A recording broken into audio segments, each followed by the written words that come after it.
अभिनंदन करते हैं।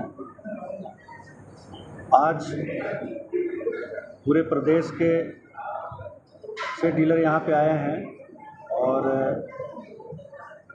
हम लोगों की जो मांगें थी उसी मांगों के समर्थन में आज ये बैठक हुई है।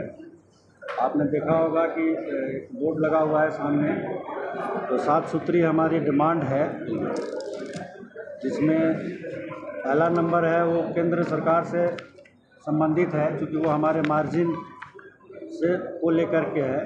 पिछले 7 वर्षों से हमारे मार्जिन में किसी भी प्रकार का इजाफा नहीं किया गया है, जबकि 7 साल में महंगाई आप लोग देख सकते हैं कि हर तरफ तरीके की महंगाई बढ़ी है, चाहे बिजली का बिल हो या स्टाफ का बिल हो, बैंक में पैसा गिनने का चार्ज हो, तो ये तरह तरह की चार्जेस पिछले 7 सालों में लगी है। लेकिन हमारा जो 7 साल पहले मिलता था वही आज भी है। तो केंद्र सरकार से हम लोग ये मांग कर रहे हैं और यहाँ के गवर्नर के माध्यम से, चूँकि गवर्नर केंद्र सरकार को रिप्रेजेंट करते हैं, तो उनके माध्यम से अपनी मांगों को प्रेषित करेंगे भारत सरकार के पास कि हमारी मांगों पर विचार करें और पेट्रोल पंप के जो डीलर्स हैं उनके मार्जिन को वो बढ़ाएँ। जिस तरह से महंगाई बढ़ी है, बाकी चीज़ों में की कीमतें बढ़ी हैं, उसी तरह हमारा भी मार्जिन जो है बढ़ाएँ। बाकी जो 6 मुद्दे हैं वो राज्य सरकार से संबंधित है। एक तो वैट से संबंधित मुद्दा है कि वैट हमारा झारखंड में पड़ोसी राज्यों की तुलना में ज़्यादा है काफ़ी। दूसरा है कि वैट का रिटर्न हम लोग जो जमा करते हैं उससे हम लोग मुक्ति चाहते हैं। बिहार सरकार ने अभी कुछ महीने पहले वहाँ के पेट्रोल पंपों को वैट से मुक्ति कर दिया। वैट का रिटर्न दाखिल करने की ज़रूरत नहीं है। उसका गजट नोटिफिकेशन वगैरह भी सारा डिटेल्स हम लोगों ने यहाँ डिपार्टमेंट को दिया था।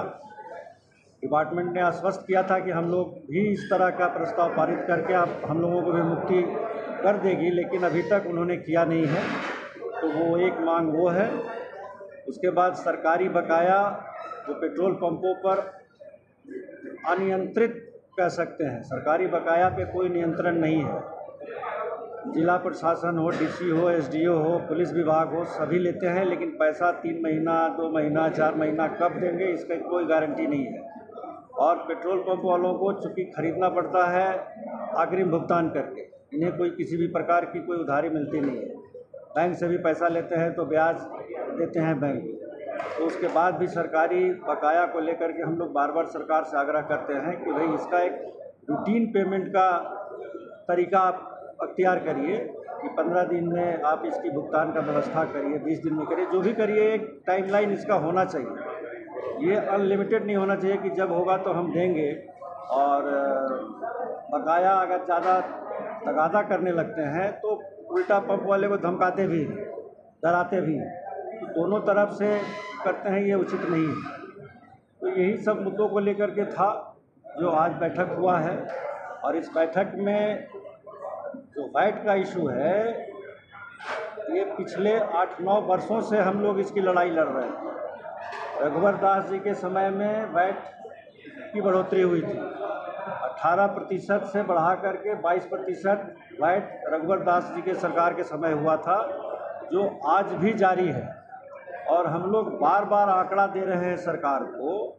आप लोगों को याद होगा कि 21 दिसंबर 2021 को भी अपनी मांगों के समर्थन में 1 दिवसीय बंदी हम लोगों ने किया था पूरे प्रदेश में, लेकिन उसके बावजूद भी सरकार को समझ में नहीं आया कि जो पेट्रोल पंप एसोसिएशन डिमांड कर रहा है वो राज्य हित में है, जनहित में।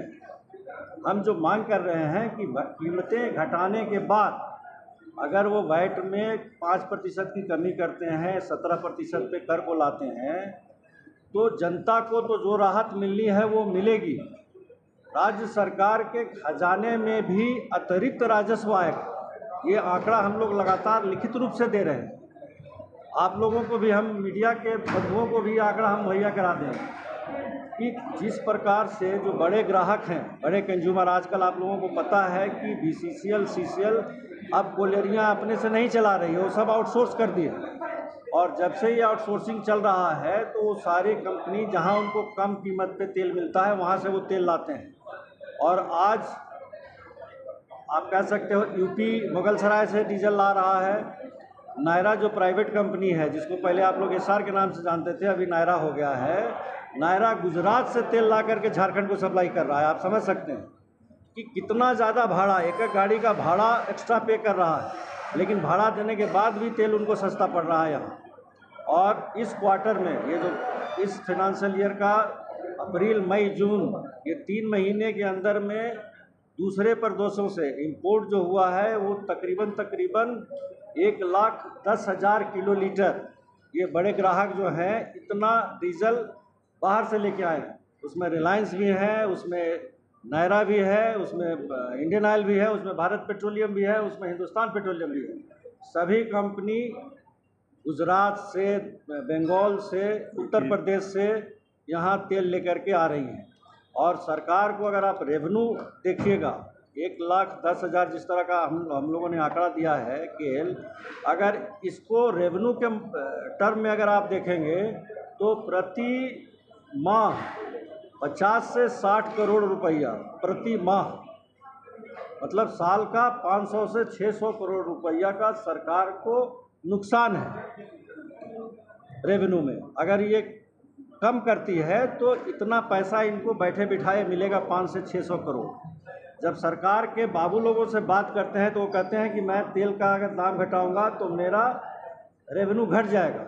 मतलब रिटेल में जो ये 1.5 लाख लीटर हम लोग जो रिटेल पेट्रोल पंप वाले हैं, आज अगर हम लोग 1.5 लाख लीटर बेचते हैं डीजल, तो अगर इनका कीमत घटता है 5% तो 1.5 लाख के ऊपर में इनको कहना है कि मेरा नुकसान होगा। लेकिन हकीकत यह है कि अगर ये वैट कम करेंगे तो रिटेल कम से कम जो अभी 1.5 लाख बेच रहा है वो मोर देन 2 लाख बेचेगा। क्योंकि हम लोगों का इतिहास है, आपके जानकारी के लिए बता दें, बहुत सिंपल, 2015-16 फरवरी में रघुवर दास जी ने 18 से 22 किया था। और उसके पहले मैंने 2014-15 में जितनी डीजल हम लोग बेचते थे झारखंड में इंडियन ऑयल के पेट्रोल पंप, 8,03,000 किलो लीटर उस वक्त, और 23-24 में हम बेच रहे हैं 7,96,000। मतलब आज से आप देख लीजिए 7-8 साल पहले जितना हम बेचते थे उससे भी कम बेच रहे हैं। जबकि एनुअल ग्रोथ 5% का होता है, उस हिसाब से भी अगर हम जोड़े तो आप सोचिए कि कितना ग्रोथ होना चाहिए। तो हमारी ये मांगे हैं। अब इन मांगों के समर्थन में हम लोगों ने बहुत वार्ता की है, कई बार वित्त मंत्री से भी मिला है इसको लेकर के, पिछला जो कमिश्नर थे उनसे भी मुलाकात इस मुद्दे को लेकर के हम लोगों ने किया है, लेकिन कोई सकारात्मक पहल अभी तक सरकार से नहीं मिला है। आश्वासन जरूर मिला है। रामेश्वर उरांव जी से भी हम लोगों ने लास्ट जो मुलाकात की तो उसमें उन्होंने आश्वासन दिया कि हम लोग विचार करेंगे, लेकिन वो विचार कब सतह पे आएगा ये नहीं मालूम।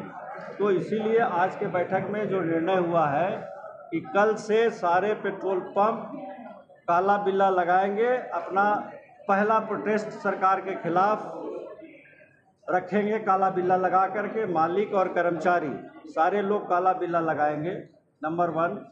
नंबर 2, जितने भी हमारे क्षेत्र में सांसद हैं, विधायक हैं, सभी पार्टी के जिला अध्यक्ष हैं, उनके माध्यम से जो हमारी मांग है उसको भी हम लोग प्रेषित करेंगे। हमारे डीलर जो जहाँ हैं वो अपने क्षेत्र के सभी विधायक को, सांसद को और अपने ज़िले के जो भी उनके अध्यक्ष हैं और राज्य के जो अध्यक्ष हैं सभी को हम अपनी मांग पत्र भी सौंपेंगे कि हमारा डिमांड क्या है और हटाने के बाद सरकार को क्या फ़ायदा है। ये पूरे आंकड़े के साथ देंगे, ऐसा नहीं कि हम लोग सिर्फ चिट्ठी देंगे लिख करके, पूरे आंकड़े के साथ देंगे कि अगर घटती है तो सरकार को क्या रेवेन्यू का फ़ायदा है और राज्य की जनता को क्या फ़ायदा है।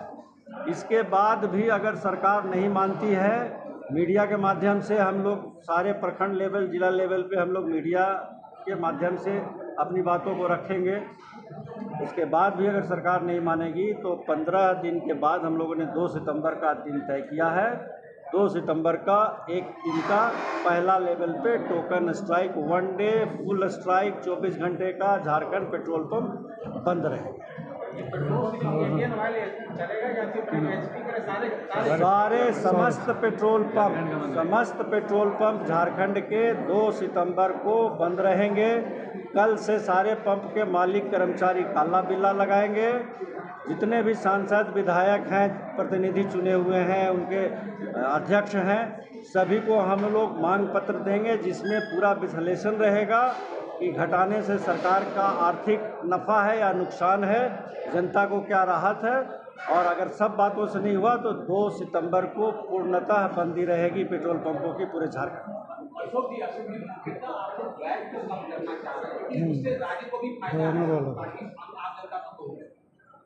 22% अभी है, उसको हम लोगों ने डिमांड दिया है 17% का।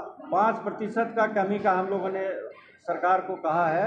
अगर 5% ये घटाते हैं तो सरकार के राजस्व में वृद्धि निश्चित है। इसकी गारंटी हम लोग सरकार को दे रहे हैं कि इनको कम से कम साल का 500 से 600 करोड़ रुपए का अतिरिक्त राजस्व मिलेगा ही मिलेगा। इससे ज़्यादा मिल सकता है, कम नहीं मिलेगा।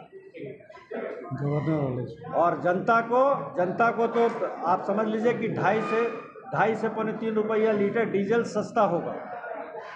और बाकी जो केंद्र का मसला है वो गवर्नर साहब के माध्यम से हम लोग केंद्र को भेजेंगे।